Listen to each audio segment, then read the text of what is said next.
आप सभी मसीह भाई बहनों को मेरा जय मसीह। परमेश्वर का धन्यवाद और सुंदर समय के लिए जो प्रभु ने दिया।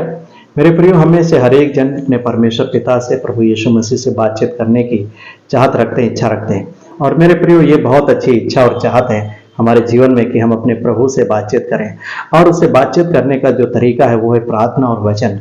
जब हम प्रार्थना में प्रभु के सामने घुटने टेकते हैं तो परमेश्वर से अपनी बात को कहते हैं और परमेश्वर हमारी बात को सुनता है। जब हम परमेश्वर के वचन को पढ़ते या सुनते हैं तब परमेश्वर की बात को हम सुन रहे होते हैं और परमेश्वर हमसे अपने वचन के द्वारा बोल रहा होता है। लेकिन मेरे प्रियो, और भी मैं आपको बताना चाहता हूं कि परमेश्वर से बातचीत करने का सबसे अच्छा समय कौन सा है। तो इसके बारे में जब हम बाइबल में पढ़ते हैं तो उत्पत्ति से लेकर प्रकाशित वाक्य तक हमें एक ही बात मिलती है कि परमेश्वर अपने लोगों से कब और कैसे बातचीत किया करता था। वो कौन सा समय था जब परमेश्वर अपने लोगों पर प्रकट होता और उनसे बातचीत किया करता था। हालेलुया। जब हम प्रभु यीशु मसीह के जीवन को देखते हैं तो प्रभु यीशु मसीह जब इस दुनिया में आए, वो अपने दिन भर के कार्यों को करते, सेवकाई को करते, बीमारों को चंगा करते, दुष्ट आत्माओं से जकड़े हुए लोगों को छुटकारा देते, वो यात्राएं करते, लोगों के उद्धार का सुसमाचार सुनाते, परमेश्वर के राज्य का समाचार सुनाते। तो ये सब करने के बाद प्रभु यीशु मसीह सबसे अलग जाकर रात में पिता के चरणों में बैठ करके समय बिताया करते थे, प्रार्थना किया करते थे। हालेलुया। और इस समय को मेरे प्रियो कहा जाता है मौन का शांत समय, जो प्रभु यीशु मसीह ने हमें नमूना दिखाया। ये जो मौन का शांत समय है मेरे प्रियो, ये हमारे जीवन के लिए बहुत ही महत्वपूर्ण है। बिना इस मौन के शांत समय के हम आत्मिक उन्नति नहीं कर सकते, अपने आत्मिक जीवन में हम उन्नति नहीं कर सकते, हम प्रभु में नहीं बढ़ सकते, हम आत्मिकता और प्रार्थना में नहीं बढ़ सकते। क्योंकि मौन के शांत समय में हमारी और परमेश्वर की व्यक्तिगत संगति होना जरूरी है। मेरे प्रियो, बहुत सारे लोग इस मौन के शांत समय के बारे में नहीं जानते और वो जब प्रार्थना करते हैं 2 मिनट 10 मिनट की प्रार्थना करके आमीन बोलकर सोने चले जाते हैं रात के समय में, या भोर में उठ करके 2 मिनट की प्रार्थना करके दिन भर के कामों में व्यस्त हो जाते हैं। लेकिन इस मौन के शांत समय के बारे में वो जानते नहीं हैं।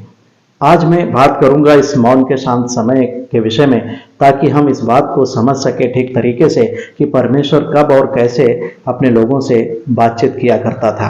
हालेलुया।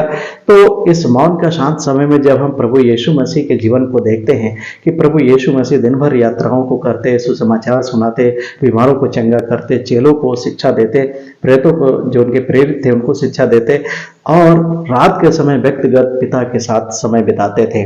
मेरे प्रियो, जब हम उत्पत्ति से लेकर के प्रकाशित वाक्य तक पढ़ते हैं तो परमेश्वर का एक ही तरीका है बातचीत करने का, एक ही समय रहा बातचीत करने का ज्यादातर अपने लोगों से, और एक ही समय में प्रभु ज्यादातर अपने लोगों पर प्रकट होता था और वो समय होता था रात का समय। हालेलुया।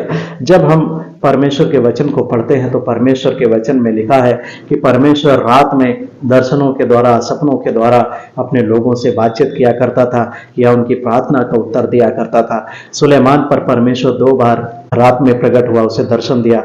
जब हम याकूब के विषय में पढ़ते हैं, जब याकूब अपने पिता इसहाक के घर से अपने भाई के डर के मारे अपने मामा लाबान के यहाँ भागा जा रहा था तो परमेश्वर बेतेल नामक जगह में उस पर रात में स्वप्न के द्वारा प्रकट हुआ।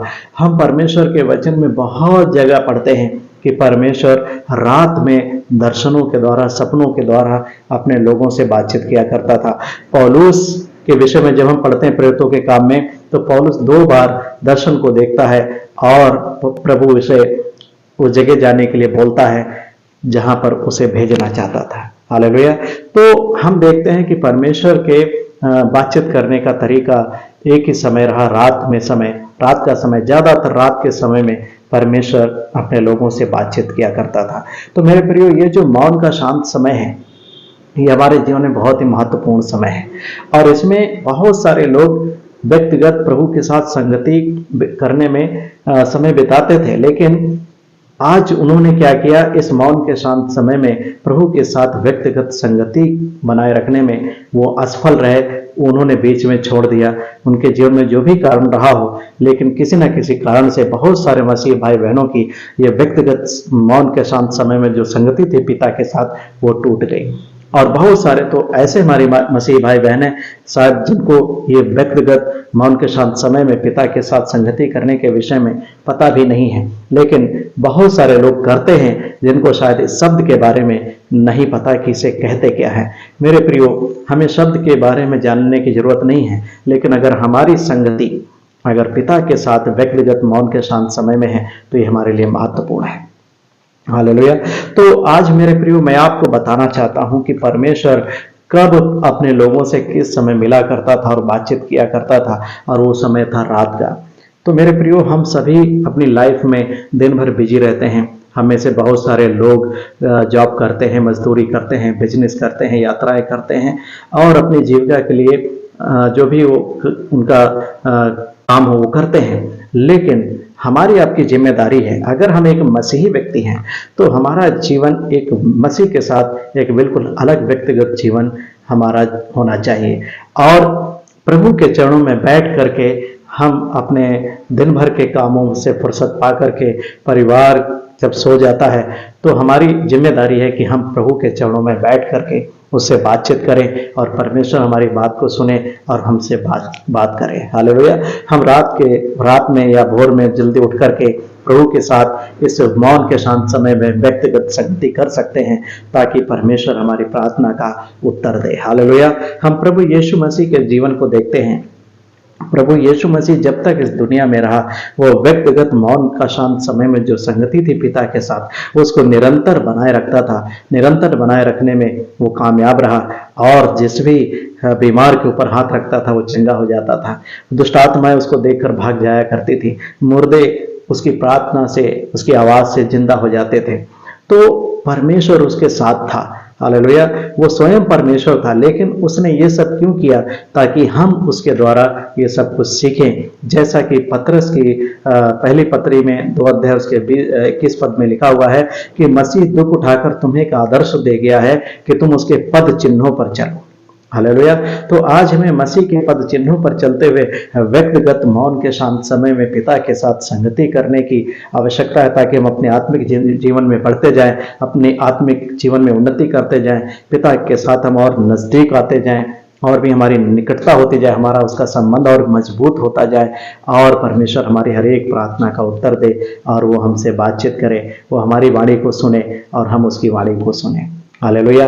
जैसे कि हमारे घरों में जो पिता होते हैं वो हमारी बात को सुनते हैं, हम उनकी बात को सुनते हैं, बातचीत होती है, हम वैसे पिता के साथ अपनी संगति कर सकते हैं अगर हम ये व्यक्तिगत मौन के शांत समय में संगति बनाए रखने में पिता के साथ कामयाब हो जाते हैं।